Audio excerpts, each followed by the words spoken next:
Okay. Good afternoon, everyone. So nice to see everyone. I'm grateful for folks coming and spending your sunny Sunday with us here at the JCC. I'm Aviva Rathbone, chair of the Jewish Queer and Trans Folk Society of Vancouver, also known as JQT. And I'll be one of your two MCs for this afternoon's program, along with my co-MC, Sophie McDonald, who is JQT's vice chair. And first off, happy 4th annual JQT Heritage Month. Woo! I hope you've been enjoying some of our awesome programming so far. This is our final festival event, and we're so excited to welcome you to the exhibit launch of the BC Jewish Queer and Trans Oral History Project in the Zach Gallery at the Jewish Community Center of Greater Vancouver on Sunday, May 28th, 2023. Had to say that all for the live stream. For those of you not familiar with JQT, we are an entirely volunteer-run Jewish queer and trans arts, cultural, and educational nonprofit dedicated to queering Jewish space, which is what we're doing today, and Jewifying queer space. You can learn more, get involved, or support us at www.jqtvancouver.ca.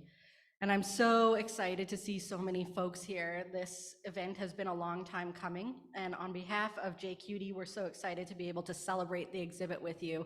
For me personally, I feel really excited to watch this come to fruition, as the Oral History Project was my introduction to JQT. I started transcribing, as a volunteer, transcribing some of the interviews that we'll hear about today.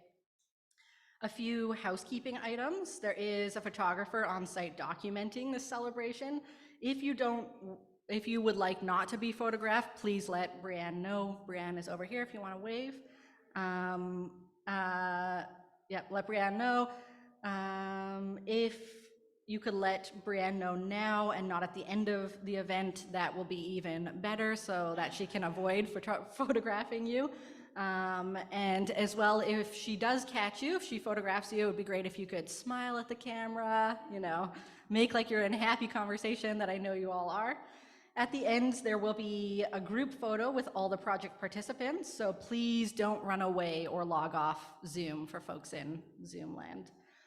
There are gendered washrooms as well as accessible washrooms on this floor. Please follow the signage or ask one of our volunteers who can show you where the washrooms are. A gentle reminder that it's an 1.25 hour long presentation that's being live streamed on Facebook right now. And there's a widescreen camera at the front of the audience. I'm being told over there, which means that if you could be a little bit mindful and keep quiet during presentations. We have folks tuning in all over the world, as well as virtual speakers and guests who will make an appearance on the projector behind me to give some words. And this afternoon, we'll hear from lots of folks involved in the Oral History Project. But first, we'd like to invite Kuala Sultan Mac Paul from Chumathquim to come and welcome everyone and start our program off in a good way.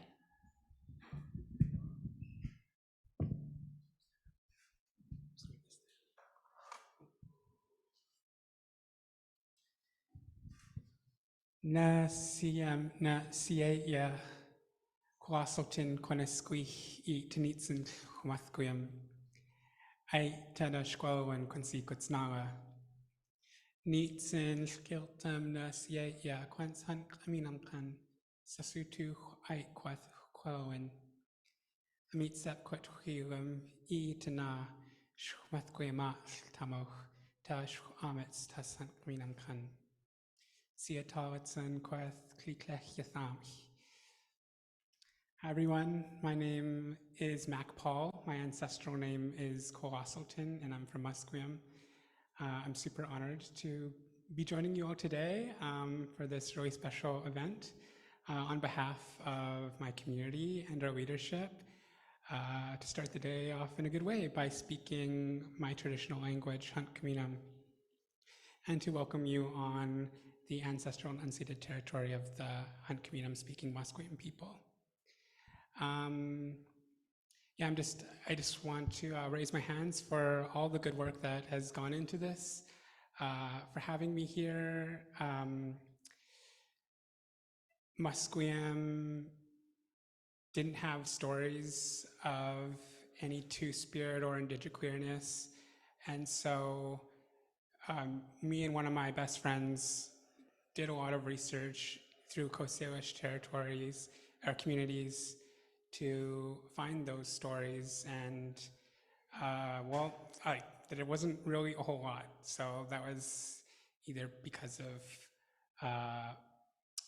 colonial intervention, and that it erased that history from our communities, or that uh, we were always an accepting community and it was just something that needed to be talked about. But either way, moving forward, we started creating those stories. We're creating those stories with the generations that are here with us today and forevermore. And also there was a need for a safe space to have ceremony for queer people, for two-spirited people in community, because there was this really big disconnect because people thought ceremony was so binary and culture is so binary, but that's not the fact. And so we wanted to create a space where people can practice their own culture and not be judged. And it's been really successful, and we are now a fully formed society. And so, again, just kind of touching on what's going to be talked about today, just how proud I am of the work that you guys have been doing, because it's going to be helpful to so many people in the community. And thank you for inviting me here. Aichka.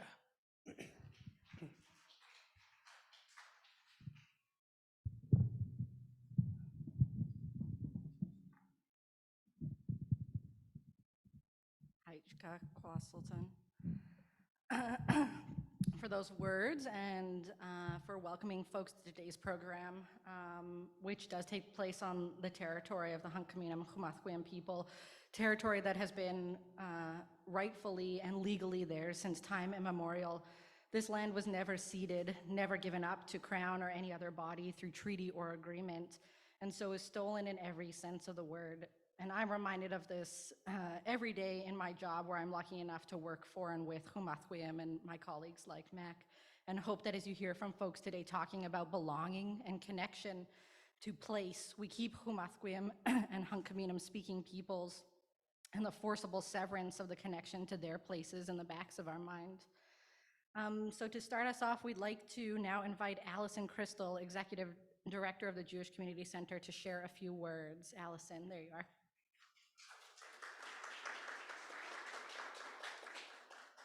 Hello. Well, so excited to be here today. Thank you, and it's so nice to be here. And thank you so much for the beautiful welcome. Just as an aside, the JCC has actually been doing this, a year of exploration into truth and reconciliation and exploring the shared traumatic history of both the Jewish and Indigenous people, and we still have a lot to learn and a lot. So I just feel very grateful that you're here today. I do want to, on behalf of the JCC, welcome everybody here. We're exceptionally excited to host to the event, to the launch of the Oral History Project. I know my colleague Lisa Cohen-Key was a partner on it and couldn't be here today, but I do want to recognize that she has, I'm speaking on behalf of her today. And I just wanted to also share that the JCC this year has made a commitment as a Jewish community services organization to improving LGBTQ SIA+ belonging here in this space at this building. We as a staff team wish to bridge the divide from inclusion to belonging, to truly become a place of belonging for all Jews. We'll be spending time this year to chart a course for radical allyship and expose our taken for granted assumptions about who makes up the local Jewish community. On behalf of our team at the JCC, we look forward to rolling up our sleeves to really take a really deep dive into our policies, our programs, our facility, so that community members will come to feel that they truly belong here. We know we have a lot of work to do. So I just really want to thank you. Thank you to JQT's staff and board and for allowing us to be a participant here. Thank you very much.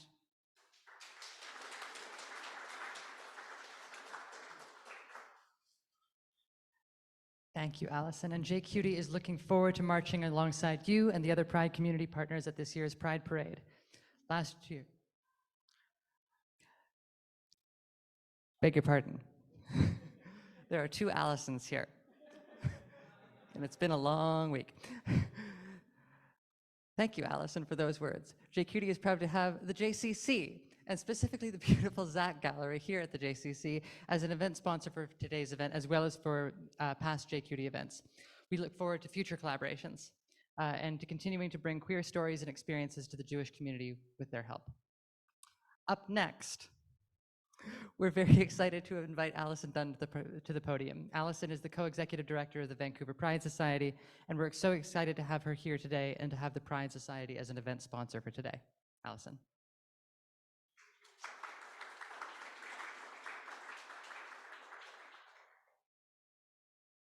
Hello, and thank you so much for the introduction. I'm Allison. I use she, her pronouns. I am pretty new to the Vancouver Pride Society. I started last year and was recently, September of last year, promoted to co-executive director. I was so grateful to have met Carmel and been introduced to JQT as a Black Jewish gay woman. It's really exciting to be able to mesh my worlds in my work, which is not a common opportunity, which I'm sure a lot of us understand. JQT is a really valued community partner at Vancouver Pride Society. I know that last year was the first year that JQT participated and marched in the parade. Obviously, we're going to be hopefully seeing them again this year and ongoing. It's an incredibly important relationship for not only us, but I believe as a Jewish woman to be able to see ourselves in queer-based community. There's a lot of erasure and there's a lot of misunderstanding as well. And I know that there's been contention globally when it comes to Jewish participation in pride parades. So I'm really grateful to break down that barrier and to not only welcome everybody, but welcome a huge part of myself that's also been excluded without my community understanding.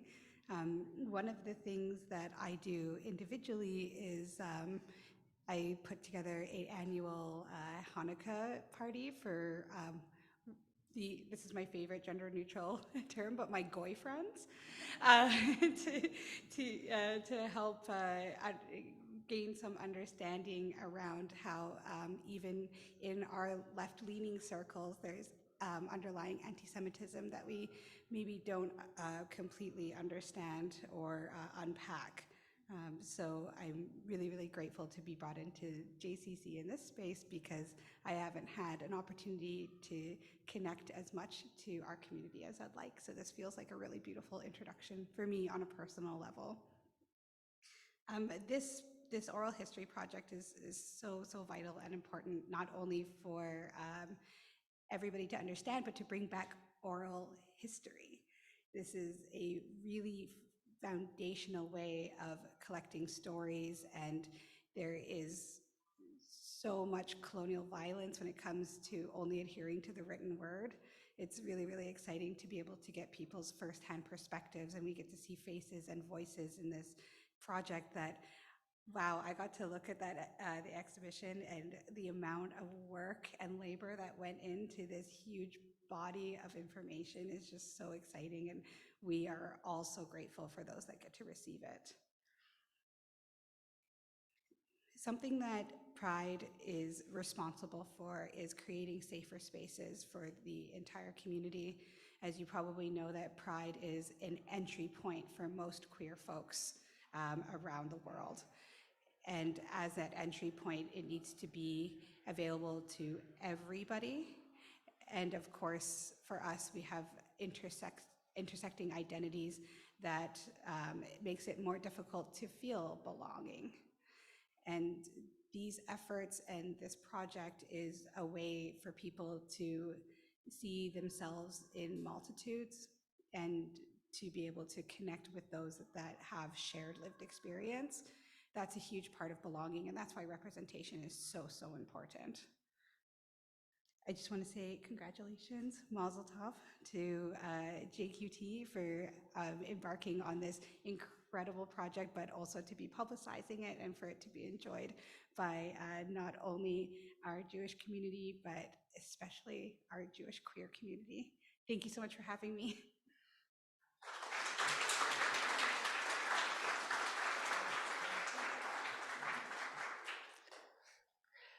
Thank you, Allison. And JQT is looking forward to marching alongside you and the other Pride community partners at this year's Pride Parade.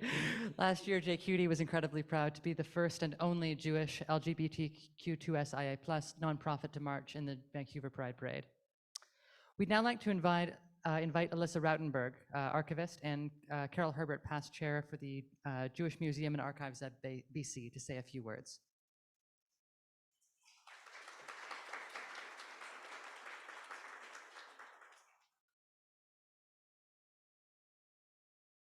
I'm going to read off my phone, I'm sorry. So I'm the archivist from the Jewish Museum and Archives. I wanted to mostly use this time as thanks for all the people who were so generous with sharing their time, their stories, their energy with us. So the JMABC has been collecting oral histories for more than 50 years now. We are forever striving to be more representative of our community, both here locally in Vancouver, as well as across the province, as well as those who have ties to BC, whether they were born here or moved here later on or spent part of their life here. I'm so glad that we've been able to add so many new interviews to our collection thanks to the efforts of JQT. Oral history is the backbone of the JMABC, quite literally. It is something that actually predates our organization's official founding. And oral history is so much more representative of our community. It's the stories of people who never felt they were important enough to write a book, to write a memoir, to put their words to paper. There is nothing that beats hearing somebody's story in their own words, unedited. So I wanted to thank first the people who generously gave their time and their stories to the JMABC for safekeeping. The archives really depends on your contributions to build and grow. If the community doesn't buy in, the community archives doesn't exist. From the funny and quirky to the incredibly trying and sad, your stories will inform many generations to come. I know many of these stories were hard to tell, to share, to feel like you were handing it over to an institution.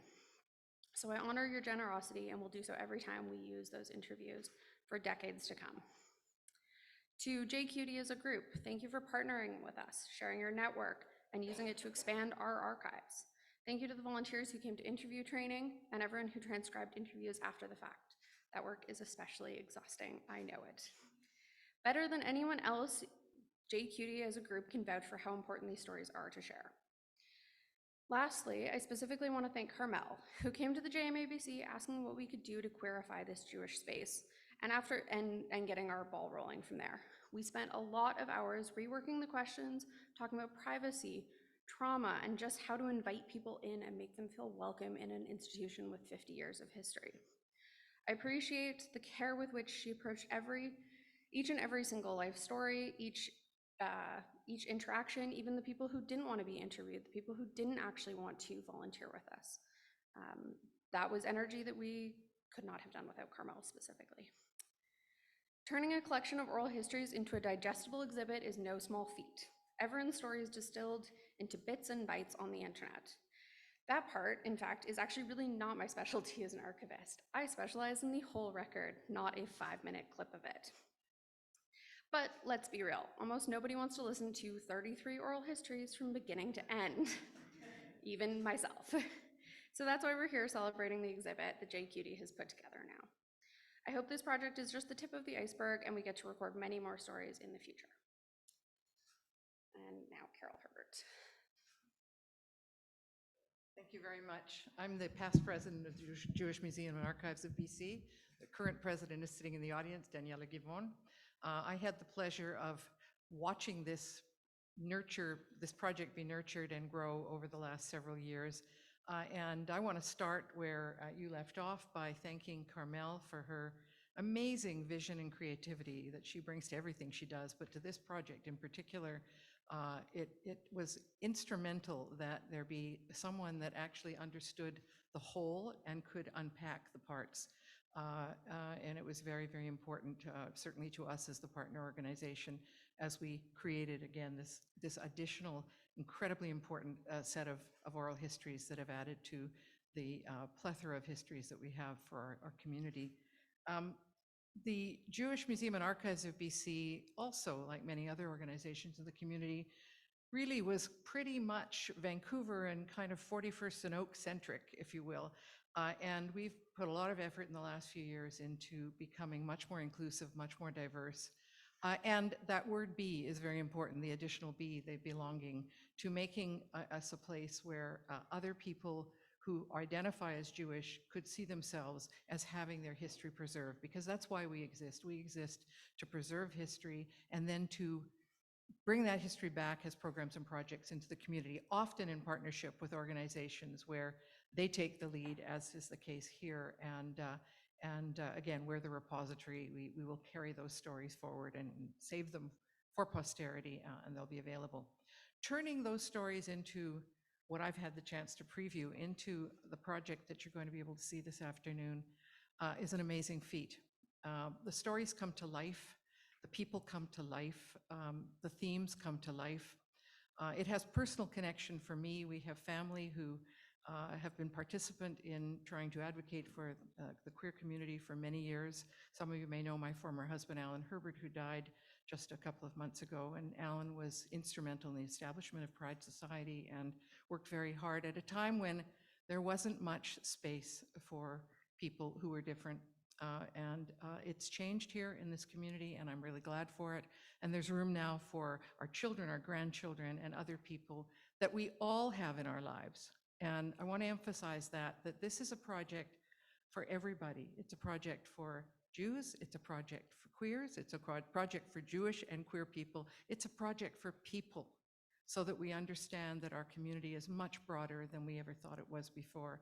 And there has to be a place in my Canada and my Vancouver for all of us, including our incredibly important relatives and friends and antecedents here who lived on this land before we did. So thank you so much for coming to us. Thank you so much for joining in this important work.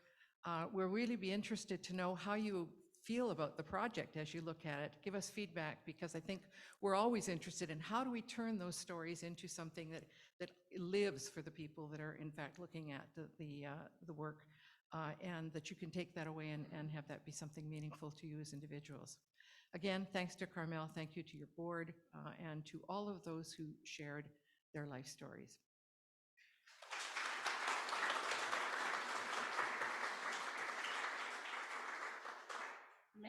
Many thanks, Alyssa and Carol, for those amazing words, and for being JQT's partners and support on the Oral History Project pretty much since the beginning, 3 years ago, 3 years ago, and without whom we definitely would not be here at this project's successful completion and launch. So thank you to both of you for sticking with us and seeing this project through. Lastly, we'd like to virtually invite Reagan Swanson, Archivist and Executive Director of the Archives, Canada's LGBTQ2S+ archives, to the virtual podium to say a few words. Reagan is joining us today from Toronto.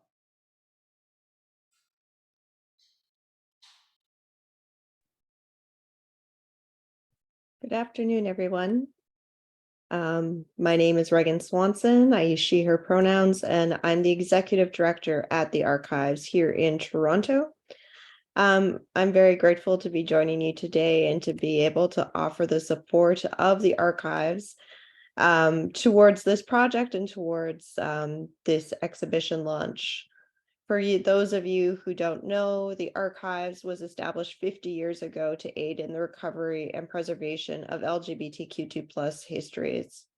Our mandate has been, for 50 years, has been to acquire, preserve, organize, and give public access to information and materials in any medium by and about LGBTQ2+ people, primarily produced in or concerning Canada.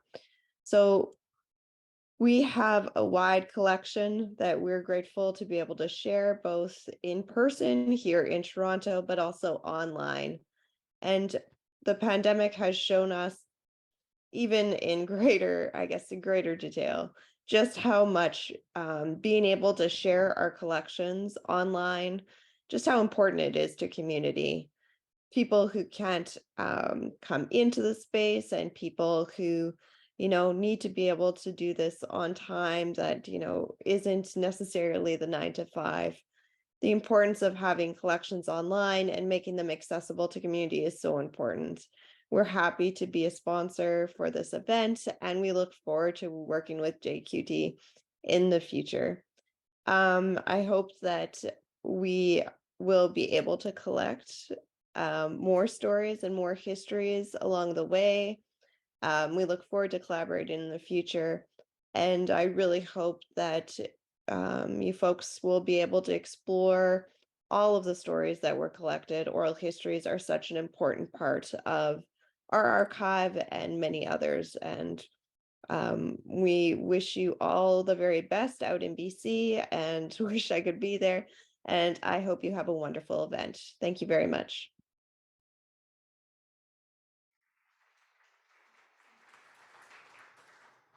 Thank you, Reagan, for those kind words and for Archives Generous and continuing support of our project.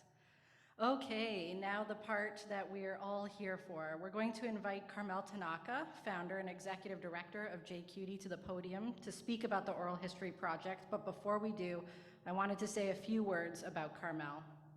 Carmel is one of, for folks who don't know her, one of the most dedicated people I know, and I know a lot of dedicated people. My journey with JQT started several years ago in this exact project, volunteering to transcribe some of the interviews in the exhibit. At that time, I knew very little about JQT or Carmel, but I wanted to get involved with my community and to volunteer with and for other queer Jews. Little did I know about the powerhouse that is Carmel. Today I'm very fortunate to be the board chair for JQT, but if I'm being completely honest with everybody in this room, I do very little in the way of actual work because Carmel truly does it all. And that's absolutely true for this project. I have watched as Carmel tirelessly interviewed community members, sometimes on heavy and difficult topics. I've watched as she hustled to secure sponsors and partners and to put together a virtual exhibit and then to finally to organize today's event. This event is truly years in the making, and the Jewish community owes a great deal of gratitude to Carmel and to her commitment to queerify Jewish spaces. The work has been difficult and painful at times as we try and ensure that there is space for queer Jewish voices in spaces where we have been historically ignored or even actively excluded.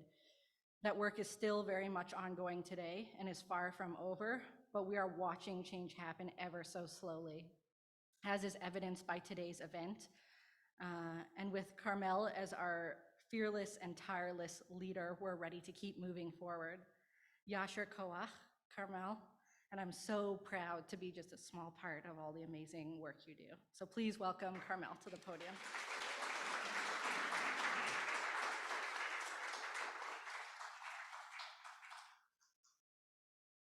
Thought I wouldn't cry, but it's already started. Sorry about that. Okay, we got this. Wow, what a full house. Thank you all for coming. Okay, I'm gonna move this so I can also see my notes. So give me a minute. Maybe this way. Yeah. Okay. Thank you, Aviva. Thank you all for coming today. Thank you for everyone who's tuning online. I see you. And for those who are listening but can't see the screen or what I look like, I'm visibly crying. I am also visibly a mixed Asian person with black hair with a very queer undercut. I'm wearing a long black t-shirt dress paired with my Sailor Moon Vans and a purple gold jacket as a accent piece. It is my honor today to stand here and launch into the world the BC Jewish Queer and Trans Oral History Project. So, how did this all get started? In 2019, JQT was about a year old, and we were a newly established grassroots group of Jewish, queer, and trans volunteers, and we were looking for interesting ways to connect and partner with the Jewish community. And I sent a text message to my then contact at the Jewish Museum and Archives of BC, inquiring if you had any Jewish LGBTQ content in your archives. And their answer was no, but why don't you connect with the archivist and explore the possibility of doing an oral history project? Now, for me in my brain, I was thinking, surely you must have a photograph, something that screams queer. But now we have a whole exhibit for the Jewish Museum, which is really exciting. So we started to correspond back and forth, and eventually I met with Alyssa, who you just heard from, as well as their then intern. We are here in a photograph on the left and right of me in front of the Jewish Museum's office just up the road. I got a crash course on what is oral history, and then we started to work on grant applications. And if you don't mind grabbing me a tissue, that would be really great because this is coming down. Awesome, thank you everybody. Yeah, so JQT hadn't become a nonprofit yet, so thank you very much. So we were really thankful to the museum for extending their charity status in a partnership so that we can apply for funding for the first phase of the project, which was to collect stories. All right. And with granting support from the Jewish Community Foundation of Greater Vancouver and the Isaac and Sophie Waldman Endowment Fund, I was contracted by the museum to organize and conduct 30 interviews within 1 year. To help us launch, we piloted a focus group of JQT volunteers, whom you see here seated and standing around a table.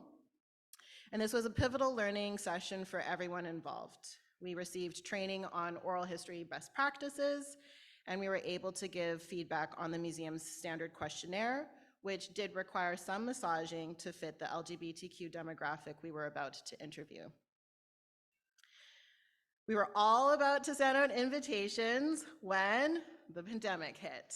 And that, we all had to hustle a little bit and figure out as organizations how we're gonna do this, how we're gonna live life.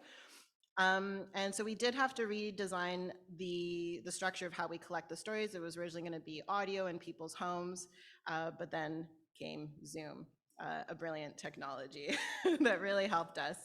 And because we were able to pivot quite early on in the pandemic, I ended up becoming often our interviewees' first tech support for downloading Zoom. So we'd be on the phone. I'd be like, no, do you see the window? No, it's the X down at the bottom of your screen. That's basically what the early days were, and also setting up a mic, but everyone is an expert now, and that's really great. But we were all desperate to connect. In the end, we had a total of 38 interviews with an age range of 32 to 85 and an average age of 64. And this is all displayed in a semicircle infographic with rainbow colors. And then with the creation of the online exhibit using content from the interviews, we started to interview just a sprinkling of people in their 40s and 30s to round out the timeline of history and bring it full circle to today. In terms of the LGBTQ identities of the interviewees, this infographic shows that lesbians dominated the interviews. Woohoo! Yeah. And there were also people who identified otherly across the LGBTQ2SIA+ spectrum, as well as very proud Jewish mothers of gay sons. In terms of Jewish identities of our interviewees, it was interesting to learn how Jewish identity changed over time for them. On the left of this infographic containing two multicolored wheels, we see a trend away from those who grew up with conservative and Orthodox Judaism towards a more diverse relationship to Jewish spirituality or identity, or even not at all later on in life on the right. And in terms of locations of interviewees, here is a map of Canada and the US indicating locations in their respective land acknowledgements where project interviewees and timeline contributors live in BC, as well as those who once used to live in BC but now reside elsewhere. Now, in terms of outreach, a total of 96 official nominations went out, but I was in touch with a lot more people, and I don't know the number, to be honest. I think it's in the ballpark of 150, but I haven't gone back into all of my messages from 3 years ago to determine that. And here is a pie chart indicating that 40% of the official nominees agreed to participate in the project, while 22% declined, and 38% didn't respond. And here are some of the reasons why. Some folks said they didn't feel safe or it was too vulnerable for them to participate, that it wasn't the right time. They don't feel Jewish or queer enough, which is a very, very popular reason. Don't want to out anyone. Some people thought this was a tell-all of their sex life and all their partners. And some people even said they don't feel that they have a story to tell, but I can assure you, everyone has a story to tell. And I would also add that not everyone is fully out in community or at work, and so that was also a contributing factor. And we can't deny that past traumas and community politics also were big factors.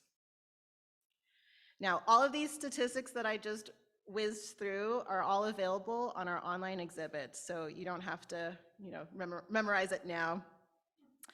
And then in August 2021, we released a soft launch of the online exhibit over the Vancouver Pride Long Weekend, and it's currently up on our website right now. But before doing so, we held a Zoom meeting with interviewees on May 16th, 2021. And here's a screenshot from that. Everyone's smiling and having a good time. They're reconnecting with old familiar faces or meeting new people as well. The objective of this particular Zoom room was to fill in the gaps along the timeline of Jewish, queer, and trans history in BC and see if there's anything missing. And this was quite a fun, nostalgic call, and I was very happy to be a part of that. This is first and foremost a community-led Jewish LGBTQ archival project in BC. We knew early on that as a community archives, we would only be able to interview those who were willing to be identified publicly as Jewish and part of the LGBTQ community. Now, the researcher within me struggled because that meant we were unable to get and collect the stories of those who didn't feel comfortable sharing their stories. And I hope once they see and hear the stories we have collected for this project, perhaps they will feel inspired to reach out in the future. The reality is that our community is very small. And they say there's 6 degrees of separation in the Jewish community, it's like 1. So securing anonymity is a very difficult thing to do. And by this point, the project was gaining momentum and our roster of volunteers were expanding. We had folks transcribing across Canada, US, and even Russia. And we got connected with a lovely ethnographer in Winnipeg, Maxa Sawyer, whom you will hear from at the end of today's program. Now, with a teaser online exhibit ready, JQT, which then became a nonprofit, was able to apply for additional funding to finish the rest of the online exhibit. In comes the WASC publication grant administered by the Vancouver Heritage Foundation, and Live, Educate, Transform Society, Let Society Formally, Creating Accessible Neighborhoods. So a big shout out to Heather McCain, who I see here today. Together with these pockets of funding, JQT created the final online exhibit that is being launched today. Shall we take a look? Okay, let's see. I learned how to do this. The tech team is amazing. They're teaching me new skills. So it's F8, right? No? Hold on. I got this. Duplicate. Did I do it? Okay. So the password is finally. In we go, everybody. Oh, wait, what's going on here? This is the wrong one. Oh, that's such a spoiler alert. Anyway, here we go. Here is the online exhibit. I present to you the BC Jewish Queer and Trans Oral History Project, and for the next little bit, I'm going to provide a guided tour of the online exhibit. So here's the landing page. There's just one landing page, and then there are a bunch of pieces under that as you scroll down that you can navigate through. And we tried to keep it as simple as possible. I also understand that there's limitations, but again, we had to stay within budget. It begins with a description of phase 1, which was the collection of the interviews. And then it goes on to give a description of phase 2, the online exhibit, and what to expect in the online exhibit. And when you scroll down even further, after we say thanks for visiting our oral history project, there is a timeline of BC Jewish queer and trans history from beginning in the 1920s until the 2020s. And so if you click on this, that'll take you to this timeline. This is an interactive timeline, and as you slide through the decades, you will learn about the first known gay Jewish man, a Max Dexel, who owned a shoe store in Granville and made sure to carry shoes in larger sizes for all the drag queens in town. And as you slide across here, we're going through the decades, so this is now the 30s, the beginning of World War II. There's not a lot of action because it's illegal at this point. And then we keep going, so no one's on record to share anything, but then you're gonna see something here. We're entering the 60s, it's becoming, wait, oh, here we go. I was like, oh no. 70s, late 60s, we're seeing dreams of a gay synagogue in the West End. 70s, 80s, some more action, women's liberation movement, the first lesbian Seder comes and appears. And then you start seeing it pick up some speed. And so as I drag here, I'm going to try to drag and talk at the same time.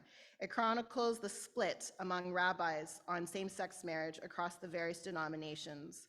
It also highlights the little pockets of Jewish queer community forming around the province, including a land co-op in the East Kootenays and then on the islands. It celebrates Jewish queer leadership with AIDS Vancouver and Vancouver Pride Society. And all of these windows can open up and you can click in. I'll give an example. Here, let's just take this one. This is the one that I happen to land on. And, oh, this is not a good example. We'll do this one. Hey, what about this one?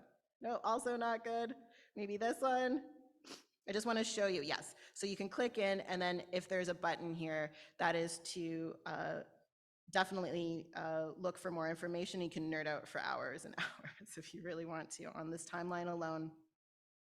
Now, the timeline is as accurate as the information remembered in the oral history interviews. So where we can, we have cross-referenced with articles dug up from the Jewish Independent archives, thanks to the JI's editor, Cynthia Ramsey, who is also here in the House and also a JQT board member. So if there are any mistakes, and if there's anything missing, do let us know, because we want to make sure that we can complete this timeline. And as you can see, like, there's a lot more activity that's happening, and it's really wonderful to see.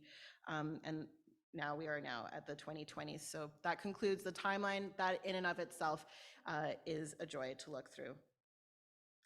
Returning to the online exhibit, our next section is called With Love from JQT. And this is truly the heart of the online exhibit. Clicking into Weaving Stories. This is a lovely qualitative essay that was written by Maxa Sawyer, again, who you'll hear from later. Starts with an introduction, and each of these plus signs can be opened to read and see how 100 years and different weaving of different interviews all connect together on various different themes. So again, you can do this at grab your morning coffee, do one section a day type of a thing. And it goes on quite a bit because there's a lot of history here. The next section is called The Klesbians, and it's a focus piece on a lovely group of klezmer lesbian musicians in Vancouver, in Victoria on Vancouver Island. And so there's stories about each one of them, as well as their amazing queer satyrs, which I was very thankful to be invited to. And it goes on and on and on. And again, there's lots here to enjoy. So I'm going to return back to the main page. That way you can see that when you click into each of these, it takes you into more information. Now the next sections, I'm not going to go into each of them, but I do want to just, as I'm scrolling, share with you what to expect. The next section will have excerpts anywhere from 30 seconds to a minute, maybe even 5 minutes from each interview, answering the following questions.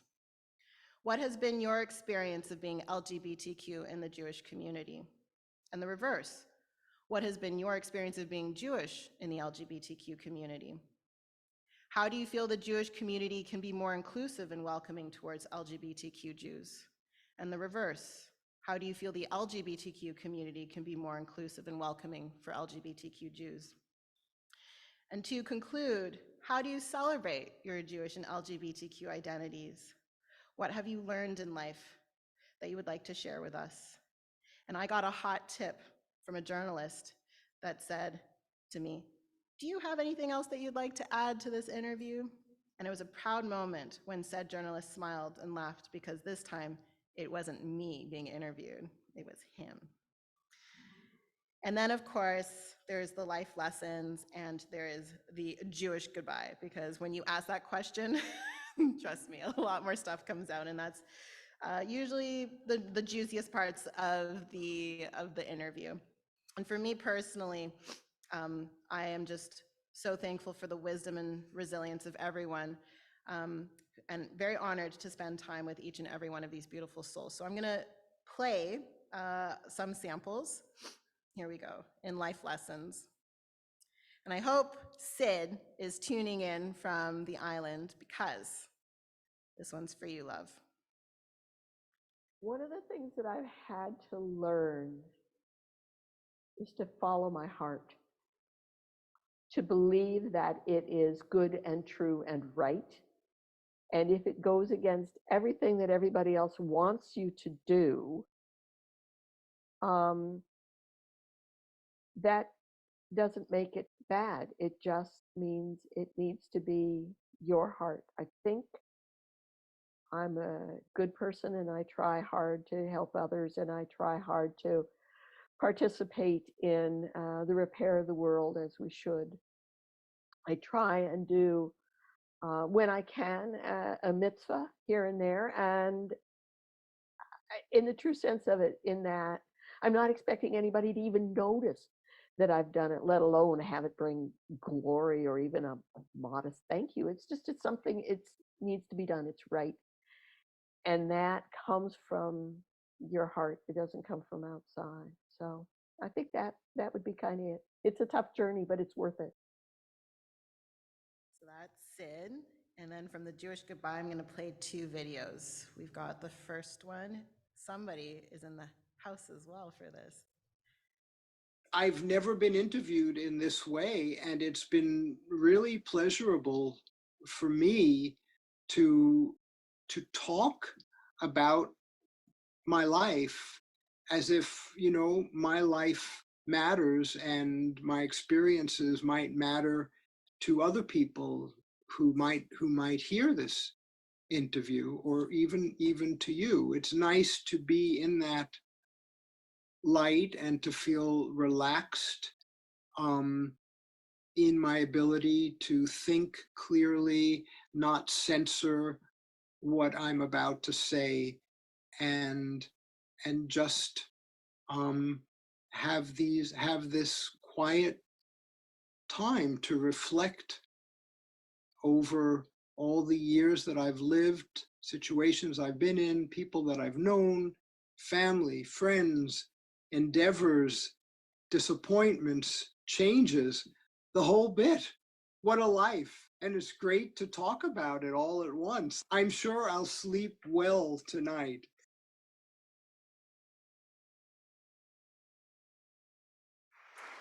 That is Ira Rogers for you, sitting in the second row. And then the last video I'll play for you, and mind you, there's hundreds of videos to play for you to peruse later on. I think just overall is that I finally came to a place where I really feel like I do have something to offer the Jewish community, the trans Jewish community. I love being a part, I love being Jewish, I love being a part of our history is incredible. And the fact that I'm trans, look at, I was born this way, and it just adds to the diversity and interest and the fabric of our community. And I think we all have something to offer and something to make it more robust by being bringing all of ourselves to it, and not just the cis straight version of whatever it may be. So I think that's really what I want to say is I love this. I love this opportunity, and thank you so much for this. Also, I want to say, because of my age, I'm a little bit older. I really appreciate this. I've been transitioning since really about 1983, which is pretty early for a lot of people in this community. And at that time, like I said, I think I said earlier, I thought that the Jewish community was going to chase me out of Vancouver, even though I don't think they even knew I existed to begin with. So I'm really glad I'm still here, and I just welcome more involvement with both communities.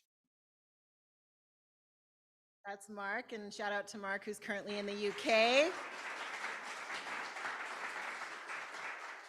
So I'm just going to navigate back to the main landing page and show you that when you click into each of these squares, you're going to have all of those excerpts of videos. Below all of that, there comes a lovely epic interview between Carol and Jeff Lieberman. I have to say, I started to perfect my interviewing skills at this point, and it was a beautiful revisiting of the two of them. After he came out to his parents decades earlier, and it was their first time revisiting that together. And it's really beautiful. And so I definitely encourage you to check that out. And in terms of the reactions that we're getting to the exhibit, we're hearing how polished it looks, how impressive it is, and we have been told that it's one of, if not the largest Jewish LGBTQ archives in the world. And it's not the intention of our project, but that's just how the cookie crumbled, and that's great. And this is the impact it's having on people locally here. As a 23-year-old queer Jew in Chilliwack, which for those who don't know, it's on the Lower Mainland, further out of Vancouver, but it's around Vancouver, I have never had representation of queer Jews from the generation interviewed in your project. And I really can't put into words how much that means to me and how appreciative I am of this project and everyone's participation. And that's Martha Gumpridge in August 2021. We go on to give some curatorial remarks and then a whole bunch of thank yous. There's really like a lot of people to thank. Like that's everyone. And it's too long for us to share right now every single name, but just do know that I love each and every one of you, and thank you for everything that you've done. Now, I do hope that you will enjoy this exhibit at your leisure, at home, or even at work, because this definitely counts as staff development, especially diversity, equity, and inclusion work. And while this project will serve as an excellent resource for students and community organizations, community members, it is also the catalyst for two very important projects, also near and dear to my heart. Thanks for coming. I'm going to do the fancy toggle thing again. Did I do it? Yes, I did do it. Yes.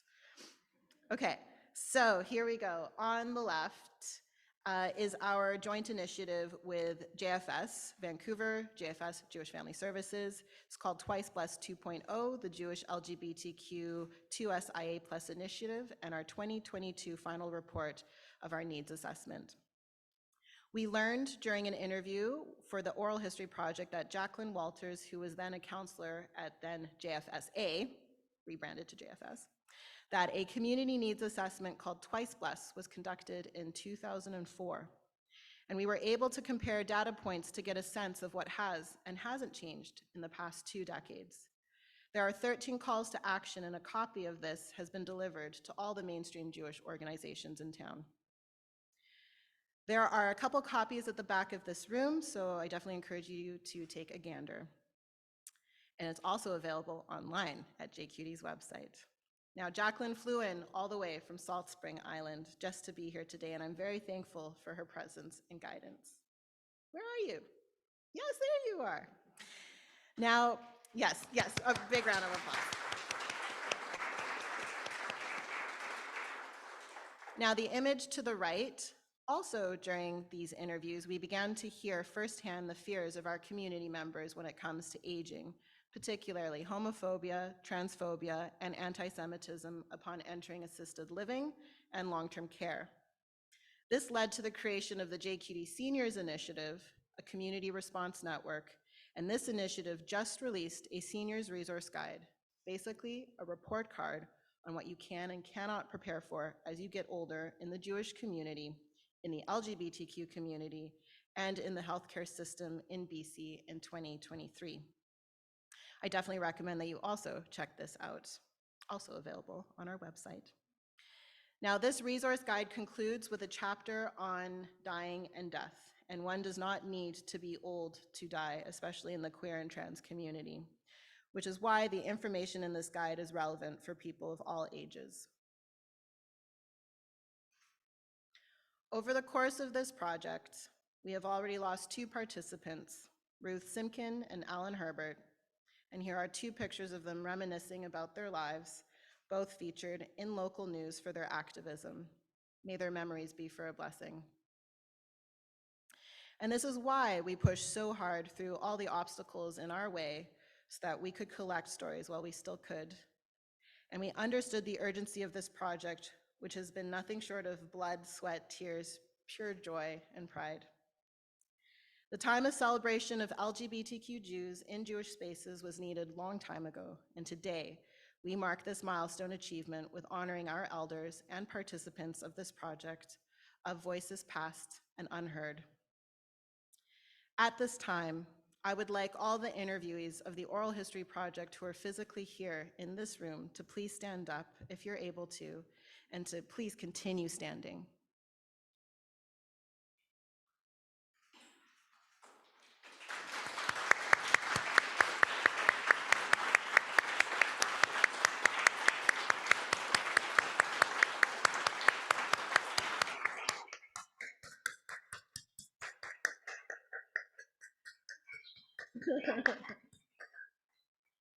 And if you don't mind still standing, because I would also like for us to be joined by all of those who interviewed and were part of the Oral History Project who are attending virtually here on Zoom to join us today, standing with those in the room.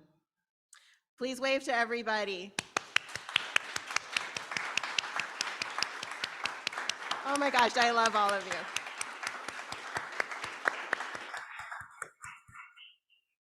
Thank you, thank you. Hi, everybody. Oh, you're so cute. Okay, hi. All right, you can sit down now. Thank you very, very much for that.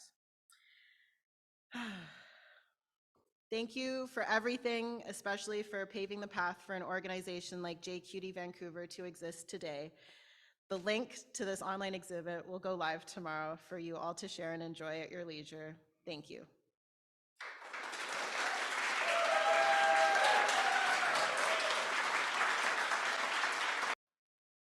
Thank you so much, Carmel, for everything you've done. I really loved your bolo tie that we could see in a lot of the photos. Incredible. So to close out today's program, we're now going to invite Maxa Sawyer, whose work you saw online, JQT ethnographer, who's joining us from Winnipeg to say a few words. Maxa. Can you hear me? Okay.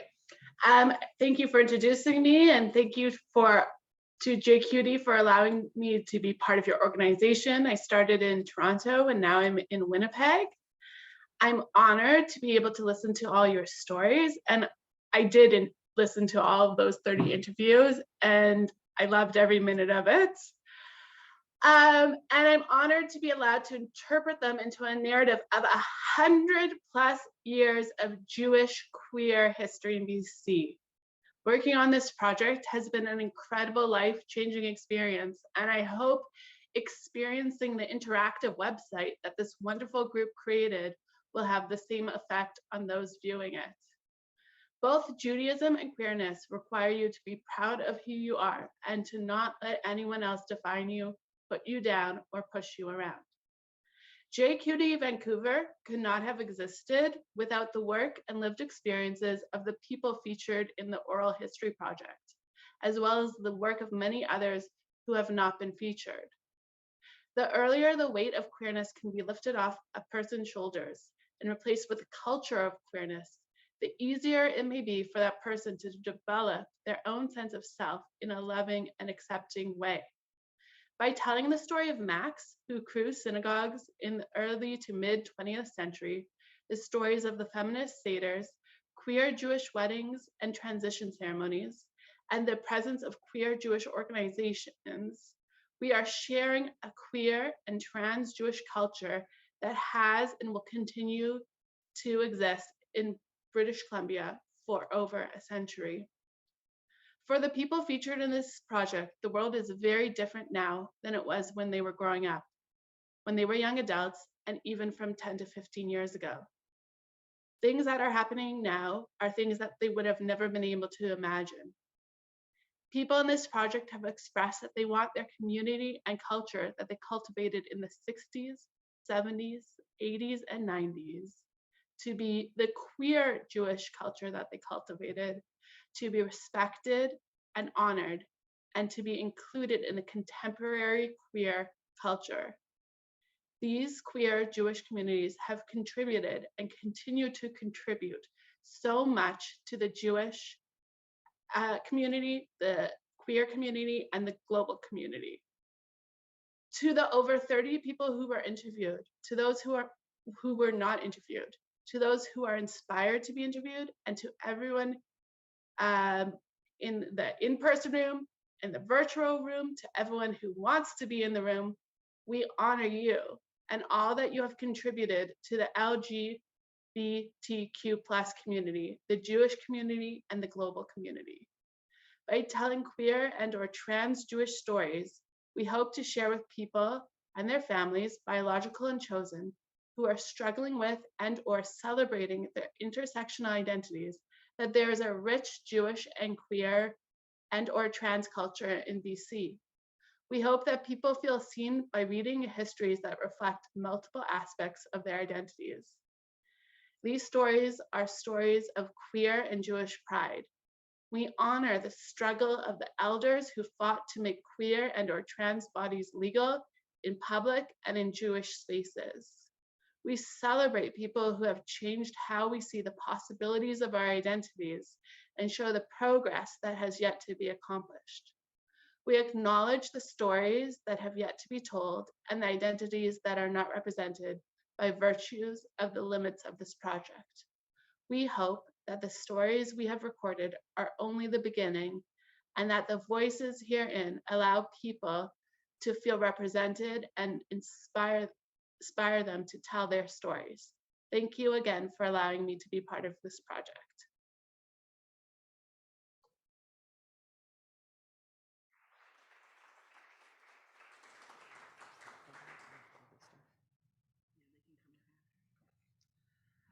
All right, thank you so much, Maxa. Okay, before we, yeah, thanks. Before we release everyone to enjoy food and drinks and good company, we'd like to remind folks that JQT is a volunteer-run organization that relies on donations and support from folks like you. You've heard today about just a few of the projects we're working on to queerify Jewish space and Jewify queer space.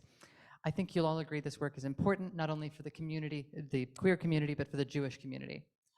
We will continue to do this work with or without financial support, but really hope that those of you in the audience today who have been moved or impressed, or even just interested in the work that we've been doing, will consider making a donation.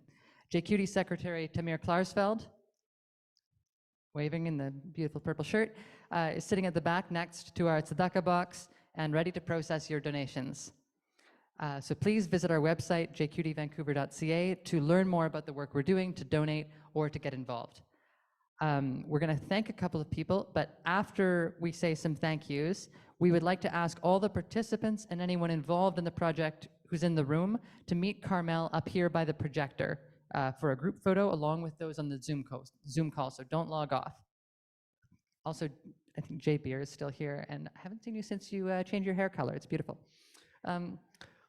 We'd like to thank the Collection Phase community partner, the Jewish Museum and Archives of BC, the Collection Phase funders, the Jewish Community Foundation of Vancouver and the Waldman Foundation, the online exhibit founders, Live, Educate, Transform Society BC, and the WASC publication grant at the Vancouver Heritage Foundation. The event launch sponsors, Vancouver Pride Society, the Archives, Canada's LGBTQ+ Archives, and Temple Shalom Synagogue. The venue sponsors, the Zach Gallery at the Jewish Community Center of Greater Vancouver, the signature drink sponsor, it's a nice sangria, Chef Nachem Catering, the challah sponsor and catering from Planted Love, tech production, McMedia AV, and the event photographer, Brianne. We'd also like to thank the volunteers for today's project and all of you for showing up to support this project and for continuing support to support JQT in the work we do. Please stick around to enjoy some light refreshments, schmoozing, and some drinks. Thank you so much, everybody. Photos up here.